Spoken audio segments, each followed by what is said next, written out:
It's G from Made in Moray. I'm here with Simon Cotton from Johnson's of Elgin. Now that so many people are working from home, what's that like for you? And how does your family take that kind of situation?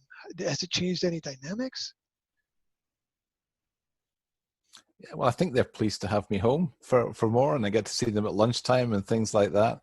But it is difficult to create that cutoff point. You know, it's tempting to go back into the office. It's tempting to answer that email at 10 o'clock at night, which I've always tried to avoid doing. But, you know, you get caught in this world. There is no distinction now between your home life and your work life, and they kind of blur into each other. That's very true. So do you have a cutoff time during the day where you say that's it? No, not at the moment. No. I expected you to say yes.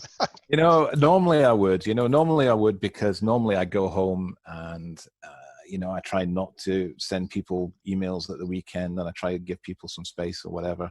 But we are in exceptional times, and you know, hopefully it will settle down into a more normal situation soon. But at the moment, it's kind of unique.